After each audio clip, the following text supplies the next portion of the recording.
Bien, como decíamos en la apertura con Dolores, sí, muchas veces hablamos sobre lo que son las inmunodeficiencias, cuando hablamos de algunas enfermedades que producen baja de defensas. Pero lo que vamos a hablar hoy son de las inmunodeficiencias primarias, o sea que la persona ya nace con esta inmunodeficiencia y son un grupo de más de 200 enfermedades que pueden llegar a traer infecciones recurrentes o de muy difícil curación.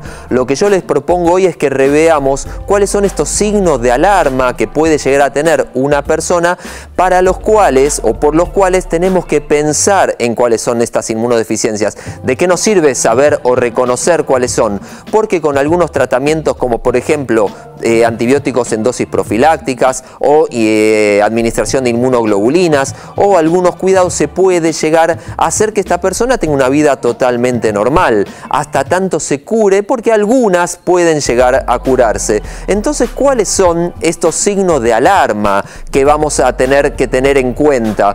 Bueno, el signo 1 es 4 o más infecciones nuevas en el oído, o sea, las famosas otitis, en un año.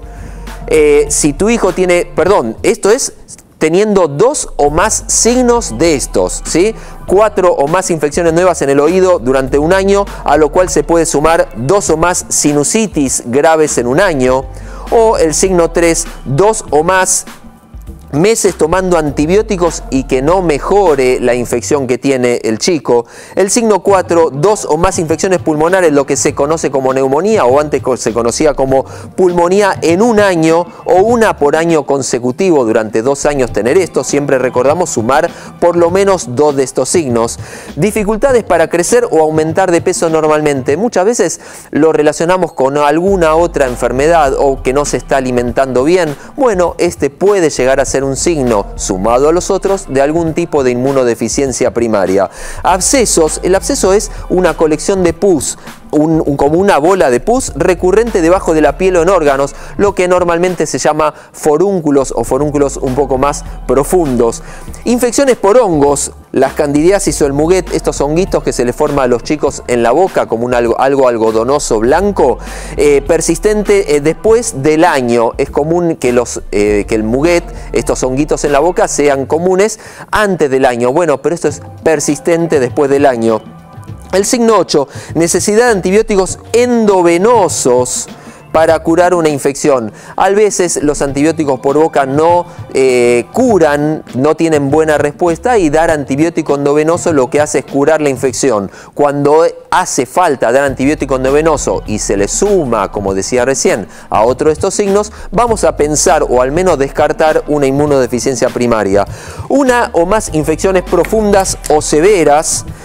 Diarrea persistente o crónica con pérdida de peso de causa no conocida. Cultivamos la materia fecal y no hay ningún germen, ningún virus que esté causando esta diarrea. Un episodio de enfermedad autoinmune. Un autoinmune es, por ejemplo, el lupus o la enfermedad reumatoidea, la artritis reumatoidea. Bueno, un episodio de una enfermedad autoinmune en un chico sumado a los otros signos, como decía, 2 o más, nos van a hacer pensar en una inmunodeficiencia primaria. Ciertas infecciones virales a repetición, como por ejemplo el herpes o el condinoma. El herpes en la boca o en los genitales, o el herpes zóster, que es este que yo les contaba, el de la varicela, que queda dormida en algún nervio y luego ante algún episodio de inmunodeficiencia, que siempre lo decimos, o por estrés, recrudece y empieza a crecer en el trayecto de algún nervio, generalmente los intercostales, como decimos, sumado al otro signo nos va a hacer pensar en una inmunodeficiencia. Los últimos 2, esto es importantísimo, algún familiar con alguna inmunodeficiencia primaria. Cuando un chico viene al consultorio y le preguntamos a los padres, ¿hay alguien en la familia que tenga alguna enfermedad? Y preguntamos hipertensión, asma, diabetes, alguna inmunodeficiencia. Y no, sí, algún primo lejano. No, esto es importante. Algún familiar con alguna inmunodeficiencia. Y por último, enfermedades hematológicas de causa no clara. Un chico que está anémico y que no es por falta de hierro y no sabemos por qué, si se descartan otros tipos de anemia como la anemia del Mediterráneo, la anemia falciforme, bueno, vamos a pensar en una inmunodeficiencia, o cuando alguna otra citopenia, o sea, algún otro grupo sanguíneo, células sanguíneas disminuye de las plaquetas, de los glóbulos blancos o de los mismos glóbulos rojos, nos va a hacer pensar, sumado a alguno de estos otros signos, en alguna inmunodeficiencia. Y lo que hacemos que es o derivarlo al médico, al inmunólogo, o hacemos algunos pedidos de análisis donde empezamos a averiguar cuál de estas inmunodeficiencias puede ser. Bueno, a ver, yo estoy del otro lado. Dale. Y estoy en casa sentada y pienso, inmunodeficiencia, ya Sergio más o menos nos explicó a aquellos que no entendemos de qué se trata. Pero cuando nosotros el pediatra o el médico dice, ¿hay en la familia alguna enfermedad autoinmune? Y yo qué sé, ¿qué significa una enfermedad autoinmune?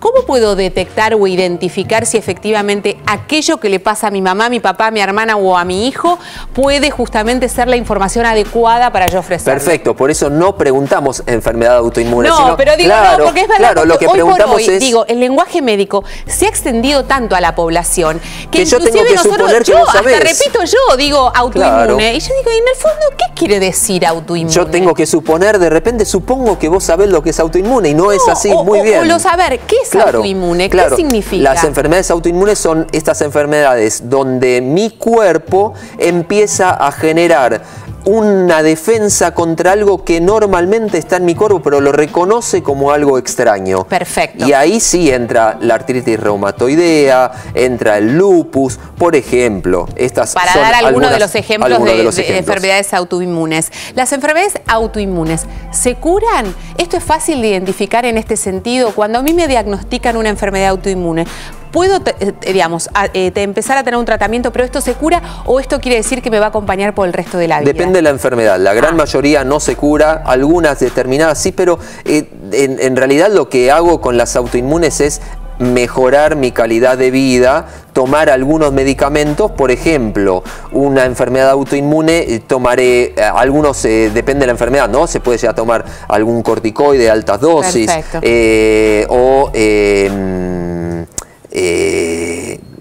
¿Cómo se llama? Algún tratamiento, bueno, no importa, digamos. Sí, bueno. Algún tratamiento específico que requiera bueno, ya me va a esta salir, enfermedad, ya te va a salir. Ya va a salir. La pregunta ahora Sí. que te hago es, volviendo al cuadro, nosotros decíamos y Sergio recalcaba este concepto que es muy importante para no asustarnos por demás. Deben coincidir más... Dos o más de estas situaciones para pensar... Dos o más para que esto sea un signo de alerta. No es que si tu hijo tuvo 2 otitis, tenés que ir corriendo. Son 2 o más. ¿A qué viene todo esto? Como yo explicaba en el primer bloque, sí, esto no es a lo que el papá o la mamá tienen que acordarse.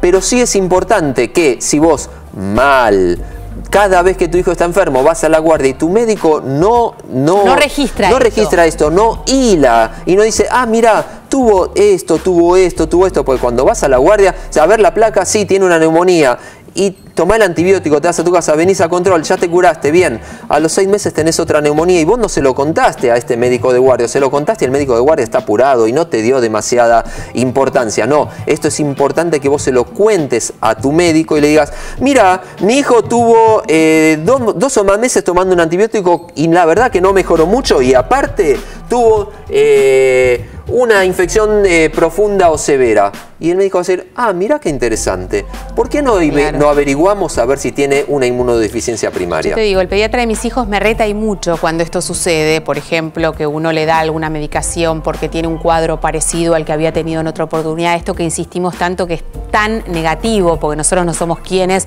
por más de que seamos los padres de ese niño, para determinar si efectivamente lo que está necesitando ese chico es esa medicación en ese momento o si ese cuadro es igual al que había tenido meses atrás. Pero lo importante es esto, es coincidir, es hacer que el médico pueda hilar, como dice Sergio en su cabeza, y decir efectivamente ese broncoespasmo que se tuvo en el mes de febrero se repite en el mes de marzo, se vuelve a repetir en el mes de abril, se tomó corticoides en las 3 oportunidades, no hubo mejoría. Para eso es que el médico tiene la historia clínica, por supuesto no nos acordamos de toda la historia, pero empezamos a anotar y agarramos y decimos, mira, tuvo una neumonía y necesitó antibiótico endovenoso porque no mejoró de una celulitis. Y pueden ser cosas aparte completamente diferentes. Totalmente no necesariamente diferentes. Siempre es lo respiratorio junto. Claro, fíjate, dificultad para crecer o aumentar de peso, claro, y estuvo tomando 2 o más meses antibiótico y no mejoró. Perfecto. Eso ya es un patrón que puede ser dos cosas completamente distintas que nosotros ni siquiera pensamos en hilarlas. Y que no significa que tenga una inmunodeficiencia primaria. Totalmente. Nos hace pensar en la posibilidad de...